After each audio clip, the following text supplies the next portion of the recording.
Seja bem-vindo a mais um Ensino Fiel. No episódio de hoje, vamos estudar sobre o papel da mulher no lar segundo a ótica cristã. Veremos como a mulher é chamada para servir a família com amor e sabedoria. A professora Nathalie Campos também tratará de um tema polêmico, mas necessário, que é a submissão da mulher ao esposo. Que possamos compreender melhor este assunto que tem sido muito mal interpretado dentro de nossas igrejas, para que a vida dos nossos lares e casamentos glorifiquem a Deus por meio do homem e da mulher cumprindo biblicamente seus papéis de acordo com a palavra de Deus. Pedimos que avalie ou curta este episódio na plataforma onde estiver nos acompanhando. Isso nos ajuda a aprimorar os conteúdos e a alcançar mais pessoas. Ensino Fiel, episódio 58, a feminilidade bíblica no lar, com Nathalie Campos, aula do curso Feminismo versus Feminilidade Bíblica, curso que está disponível na íntegra por meio de nossa plataforma Fiel Digital. Olá, eu sou a Nathalie Campos e hoje vou falar sobre feminilidade no lar. Há muita confusão e muita mentira quando o assunto é o papel da mulher ou feminilidade bíblica. O mundo não aceita os padrões bíblicos e muita gente, mesmo dentro da igreja, também rejeita o que a Bíblia diz sobre ser mulher. Mas estamos aqui juntas hoje para aprendermos um pouco mais sobre isso. Desde a criação, Deus valoriza a mulher tanto quanto o homem. Ela foi criada no Éden, semelhantemente ao homem, feitos da mesma essência e valor perante Deus. Gênesis 1:27 nos diz assim: criou Deus, pois, o homem à sua imagem, a imagem de Deus o criou, homem e mulher os criou. Após Deus ter criado Adão no sexto dia, pela primeira vez ele diz sobre sua criação: não é bom. Não era bom que o homem permanecesse sozinho, por isso Deus lhe fez adormecer, tirou-lhe uma costela e desta costela formou a mulher. Mais adiante, Adão lhe deu o nome de Eva, que significa doadora de vida ou mãe. Nós vemos isso lá em Gênesis 3:20. E isso mostrava sua alegria e esperança por um descendente que viria da mulher e esmagaria a cabeça da serpente. A igualdade entre homem e mulher não é algo conquistado, é algo que vem da eternidade, algo que Deus nos deu. Vejamos algumas características das mulheres. Nós somos auxiliadoras, ajudadoras, nós somos mães, mesmo sem ter filhos, nós socorremos, suportamos, complementamos os homens. Em nada as mulheres são inferiores aos homens. Nós somos feitas do mesmo valor e do mesmo propósito, como eu já disse. E qual o fim principal do homem? É glorificar a Deus e se alegrar nele para sempre. Qual será o fim principal da mulher? É o mesmo, é glorificar a Deus e se alegrar nele para sempre também. E quando eu digo que nós não somos inferiores em nada, eu não quero dizer que somos iguais em tudo. Eu não quero dizer que tudo o que os homens fazem, as mulheres fazem também e fazem melhor. Não, não quero dizer nada disto. Nós temos diferenças em papéis, nós temos diferenças em tarefas a executar, mas não em valor. Diante da cruz, do trono de Deus, nós temos o mesmo valor do que qualquer homem. O complementarismo defende que o homem e a mulher se completam, com tarefas e maneiras diferentes de servir ao mesmo Deus e ao próximo. Essa linha de pensamento entende que o homem é o cabeça no lar e na igreja, de acordo com Efésios 5:23. Diante disto, tem uma característica da mulher que dá arrepios em algumas que ouvem e talvez até façam algumas se levantarem da cadeira. É a submissão. Uma palavra mal interpretada como se fosse um castigo, mas não é, pois a submissão já acontecia antes da queda. Onde que está isso? Lá em Gênesis 2:23, quando o homem dá nome à sua mulher, ele lhe dá o nome de varoa. Assim como ele nomeou os animais, ele também nomeou a sua esposa. Mas aí você vai me dizer: Nathalie, o seu argumento está furado, porque ela não era uma cabrita. Eu vou dizer exatamente, ela era uma mulher, não era um animal. Mas quem que dá nome aos filhos? Não são os pais? E quem dá nome está sempre numa posição de autoridade. Portanto, o homem estava nessa posição de autoridade para nomear a sua esposa. E autoridade não significa superioridade de valor. Eu não tenho mais valor do que os meus filhos, do que o meu marido, assim como submissão não é ser inferior ou incapaz. Pense em submissão como sendo uma aliança. Você, mulher casada, é uma aliada do seu marido. Exércitos aliados não lutam entre si, eles lutam juntos para vencer, juntos na mesma missão. Nós somos aliadas debaixo de uma missão, de uma submissão. Trabalhamos junto com eles para o bem do nosso lar. Submissão não pode ser vista como inferiorizando a mulher, mas ela pode ser vista como uma rendição. Ao contrário de escravidão, uma rendição é quando voluntariamente nos rendemos ao cuidado de outro. Como nós nos rendemos a Cristo, nós seguimos na mesma missão do outro. Nossa submissão pode nos livrar da competição, do descontentamento de querer o lugar daquele que está à nossa frente. Em 1 Pedro 3,7, nós somos chamadas de co-herdeiras da mesma graça de vida. Isso significa que nós herdamos conjuntamente essa graça de vida. Fomos criadas pelo mesmo Deus Yahvé, que nos deu o mesmo valor em Cristo Jesus. Gálatas 3,28 nos diz que não há judeu nem grego, não há escravo nem livre, não há homem nem mulher, porque todos vós sois um em Cristo Jesus. Eu ouso dizer que esse é o verdadeiro empoderamento que tantas mulheres procuram por aí. Não é um empoderamento mundano, ele vem de Cristo e não é um empoderamento que nos dá nenhum poder. O poder é dele, ele é que nos faz um com ele.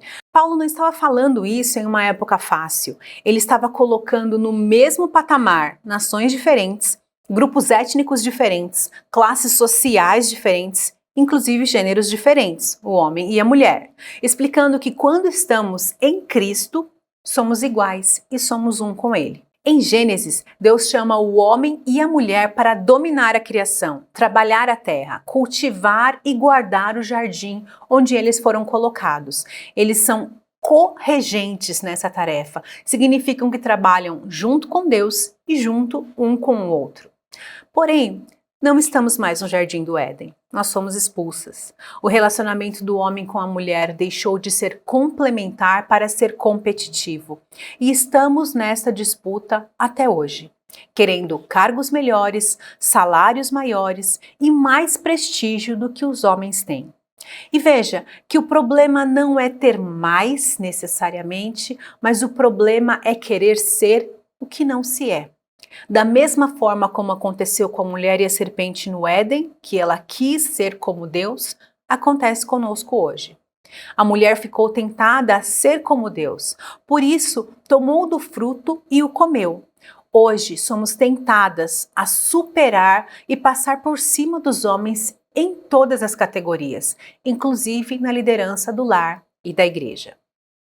Somos tentadas a abrir mão das características que Deus nos deu para adquirir as que não nos pertencem. Nós não fomos chamadas para fazer o que nós queremos. Não fomos chamadas para alimentar os nossos egos com orgulho de sermos livres e independentes. Não, nós somos chamadas para glorificar a Deus e se alegrar nele para sempre. Da mesma forma, não podemos ser o que quisermos. Deus nos fez mulher desde a nossa concepção. Não é algo adquirido, não pode ser aprendido ou desenvolvido. O nosso DNA grita mulher. Nós somos do gênero feminino, complementamos os homens com características próprias nossas, que Deus nos deu. Homens e mulheres espelham a glória de Deus de maneiras diferentes. Como mulheres, ele nos deu características diferentes das dos homens e podemos mostrar isto dentro e fora de casa. Em casa, no lar, a nossa vida reflete muito do nosso relacionamento com Deus, pois é dentro de casa que nós nos portamos sem máscaras, que nós nos portamos sem fingimento e com muita honestidade. Então é preciso que nós estabeleçamos as nossas Prioridades. Seguindo o exemplo que vemos em Mateus 22, de 37 a 39, e em Efésios, de 5, 21 a 6, 9, nossas prioridades podem seguir esta ordem: Deus em primeiro lugar, marido em segundo lugar, filhos, casa, igreja, comunidade e carreira. Mateus 22, de 37 a 39 diz assim: Ame o Senhor seu Deus de todo o seu coração, de toda a sua alma e de todo o seu entendimento. Este é o grande e primeiro mandamento. E o segundo semelhante a este é: ame o seu próximo como você ama a si mesmo. Veja que nenhum item desta lista pode ser invertido. E eu vou repetir aqui: Deus, marido, filhos, casa, igreja, carreira e comunidade.